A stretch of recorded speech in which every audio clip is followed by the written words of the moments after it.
What if I told you that in 2020, Pablo Escobar's own nephew punched through the walls of a Medellin apartment and discovered something that had been hidden for nearly 30 years? Something so shocking that it validated every legend about the world's most notorious drug lord's hidden fortune? This isn't another conspiracy theory. This isn't Hollywood fiction. This is the real story of what happened when Pablo Escobar's secret vault was finally opened. And what investigators found inside will blow your mind. For decades, treasure hunters, government agents, and even reality TV shows have searched for Escobar's missing billions. Most came up empty-handed. But in September 2020, everything changed when Nicolas Escobar made a discovery that sent shockwaves through Colombia and beyond. Today, we're stepping inside that vault. We're uncovering the dark secrets that Escobar took to his grave. And we're revealing why this discovery proves that the legend of his hidden empire was more terrifying than anyone imagined. At the height of his power, Pablo Escobar's Medellin cartel was earning an estimated $420 million every single week. That's nearly $22 billion a year in today's money. To put that in perspective, that's more than the GDP of some entire countries. Escobar had so much cash that he couldn't spend it fast enough. His brother Roberto, who served as the cartel's accountant, later admitted something that sounds impossible. They had to write off 10% of their cash reserves every year. Not because of government seizures, not because of rival cartels, but because rats literally ate the money and mold destroyed it in storage. Think about that for a second. Escobar was losing $2.1 billion annually to rodents and decay, and it barely made a dent in his operations. The cartel was spending $2,500 every month just on rubber bands to keep their cash organized. On one occasion, while hiding in the mountains, Escobar burned $2 million in banknotes just to keep his daughter warm during a cold night. But Escobar knew that all the money in the world meant nothing if he couldn't protect it. So he did what any paranoid billionaire would do. He built an invisible empire beneath the ground. These weren't just hiding spots. They were engineered fortresses, steel doors, concrete walls, some even lined with lead to avoid detection. Hidden chambers beneath his luxurious estates, secret compartments disguised within normal rooms, tunnels leading to underground safes. The most chilling part, these vaults weren't just for money. When authorities finally raided his properties in the early 1990s, they found something that revealed the true scope of Escobar's paranoia. Inside these underground chambers were crates of AK-47 rifles, grenades, thousands of rounds of ammunition, rocket launchers, and body armor. Each vault was essentially a war chest, designed to ensure Escobar could fight his way out of any situation. But the weapons were just the beginning. Hidden in waterproof containers, investigators uncovered something far more dangerous than firearms: ledgers and documents that mapped the entire reach of the Medellin cartel. These weren't just financial records. They were blueprints of corruption, detailed lists of bribes to politicians, police, and judges, shipment schedules, coded financial transactions, names, dates, amounts. In precise handwriting, these records revealed how Escobar's empire stretched from Colombia to Miami and beyond into Europe. For prosecutors, these ledgers were invaluable. For the corrupt officials named in them, they were death sentences. But even with all these discoveries, the biggest mystery remained unsolved. Where was the rest of Escobar's fortune? After Escobar was gunned down in 1993, his widow and children fled to Argentina, claiming they had been left with nothing. His son, now known as Sebastian Marroquin, insisted the family never saw any of the billions once under Escobar's control. But the legends persisted. Whispers of secret caches scattered across Colombia and beyond. Stories of money-filled barrels buried in fields, cash stuffed inside walls, tunnels leading to underground safes. In 2016, when new owners demolished Escobar's Miami mansion, workers discovered heavy concrete safes embedded in the foundation. One safe disappeared before it could be examined, stolen by thieves who somehow knew exactly where to look. Another was moved under armed guard to a Florida bank, only to be found empty. The Discovery Channel launched Finding Escobar's Millions in 2017, featuring former CIA operatives with drones, ground-penetrating radar, and metal detectors. They combed through Colombia, investigating cartel estates and farmland. They found sophisticated hiding systems, safes lined with lead, vaults disguised within walls, bunkers reinforced with concrete. But the treasure remained elusive. Over the decades, Colombian newspapers published photographs of real discoveries. $4 million in barrels in 1989, $25 million with gold bars in 1990, $10 million at Hacienda Nápoles in 1991-2009. Officially, the government recovered about $75 million, but investigators believed at least 10 times that amount was still hidden, rotting in the ground or waiting to be uncovered. Then came 2020. Nicolas Escobar had been living in his uncle's old apartment in the Las Palmas neighborhood of Medellin for 5 years. It was just another property, another piece of Pablo's vast real estate empire. Nothing special, nothing suspicious. But then something strange happened. Nicolas began experiencing what he described as paranormal visions, images of a man entering the apartment and then mysteriously disappearing. Most people would have dismissed this as imagination, stress, or too much Colombian coffee. Nicolas didn't dismiss it. He acted on it. Acting on this bizarre intuition, he assembled a crew and began the most important demolition project in modern criminal history. They started punching holes through walls and floors, following nothing but a hunch and a vision that most people would have ignored.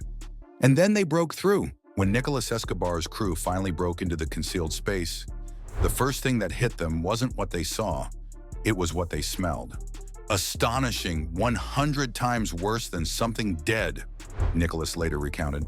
The stench was overwhelming, a mixture of decay and time that had been sealed away for nearly 3 decades. But as their eyes adjusted to the darkness, they realized they were looking at something that would rewrite the history books. Inside the dark chamber was a bundle of old plastic-wrapped packages and various personal artifacts, untouched since the early 1990s. It was Pablo Escobar's hidden loot, preserved like a time capsule from the height of Colombia's Narco era. "I can break some news to you today," Nicolas told Colombian media. They actually did find something. What they found inside that vault was both a treasure and a tragedy, a fortune and a failure, proof of Escobar's incredible wealth and the ultimate futility of his paranoia. The centerpiece of the discovery was approximately $, stuffed inside a large plastic bag. But here's the heartbreaking irony. After nearly 30 years hidden in Colombia's humid climate, the banknotes were completely worthless. They had decayed beyond use, destroyed by moisture and time. The bills were inservable, unusable, essentially expensive toilet paper. But the money was just the beginning. Alongside the rotted cash, investigators found a cache of personal items that painted a vivid picture of Escobar's life and operations. A gold-plated pen that Escobar often kept in his shirt pocket, a symbol of the luxury he surrounded himself with even in his most paranoid moments. A gold nugget, literally a piece of treasure that highlighted the variety of riches he hoarded beyond just cash. Communication devices, including radios and satellite phones, that would have been used by Escobar's operatives in the pre-cell phone era to conduct cartel business in secret. Their presence suggested this hideout might have also served as an emergency safe house or command post. But perhaps the most historically significant item was an old manual typewriter. Nicolas Escobar believes this is the very machine used to write the Medellin cartel's infamous communique, the threatening pamphlets issued by Los Extraditables, the group of narcos who terrorized Colombia to prevent extradition to the United States. If true, this typewriter was a weapon of psychological warfare, a tool that spread fear across an entire nation. There was also a vintage camera with a roll of film still inside. Unfortunately, after decades underground, the film could not be developed, so any photos or evidence it contained remain a mystery forever. But here's what makes this discovery even more significant. It wasn't an isolated incident. It was part of a pattern that reveals the true scope of Escobar's hidden empire and the tragic fate of his buried billions. This discovery validated what investigators had suspected for decades. In 1989, Colombian police dug up metal barrels containing $4 million in cash on a property linked to Escobar.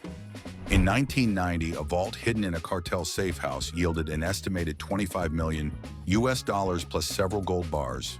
In 2009, long after Escobar's death, Colombian authorities found about $8 million hidden at one of his jungle hideouts. But here's the pattern. In almost every case, the money was either gone, stolen by someone who got there first, or completely destroyed by time and the elements. The 2020 discovery proves something that treasure hunters had refused to accept. Most of Escobar's buried fortune wasn't waiting to be found. It was rotting away, victim to the same forces of nature that eventually claimed its owner. So where did all the money go?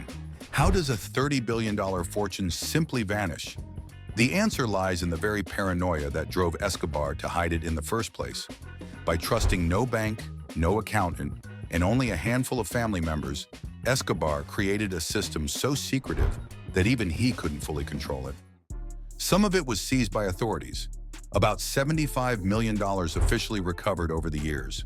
Some was probably found and quietly kept by surviving cartel members, family associates, or individuals with detailed insider knowledge who accessed these assets in the decades following Escobar's death, operating outside of public and governmental surveillance. But most of it suffered the same fate as the $18 million found in 2020. It rotted away, consumed by rats, destroyed by mold, rendered worthless by time. The man who once offered to pay off Colombia's entire $10 billion national debt had created a fortune so vast and so hidden that it ultimately destroyed itself. The opening of Pablo Escobar's secret vault in 2020 gave us more than just a glimpse into his hidden wealth. It provided a window into the mind of a man whose paranoia was both his greatest strength and his ultimate weakness. Every artifact found in that vault tells a story. The gold pen speaks to his vanity. The communication devices reveal his constant fear. The typewriter represents his need to control the narrative, even from the shadows. And the rotted money? That's the ultimate symbol of the futility of his empire. But perhaps the most chilling aspect of this discovery is what it represents about the nature of power and paranoia. Escobar built an empire that touched the sky, controlled governments, and generated more wealth than most nations. Yet in the end, his greatest enemy wasn't the Colombian government, the DEA, or rival cartels. It was time itself. Today, more than 30 years after Pablo Escobar's death, people are still searching for his missing millions. The 2020 discovery has only intensified the hunt, proving that the legends were real and that more vaults might still exist. Escobar's abandoned properties like La Manuela, his lakeside villa in Guadalupe, have become magnets for adventurers and treasure hunters. Visitors routinely knock out chunks of walls and dig holes in those ruins, hoping to find hidden safes or tunnels. But the 2020 discovery taught us something important. The real treasure isn't the money, it's the story. It's the understanding of how absolute power corrupts absolutely, how paranoia destroys what it seeks to protect, and how even the most carefully laid plans can be undone by the simple passage of time. The opening of Pablo Escobar's secret vault revealed something that no amount of money could buy: the truth about the cost of a life built on violence and fear. Inside that chamber, alongside the rotted bills and golden trinkets, was the real legacy of Pablo Escobar.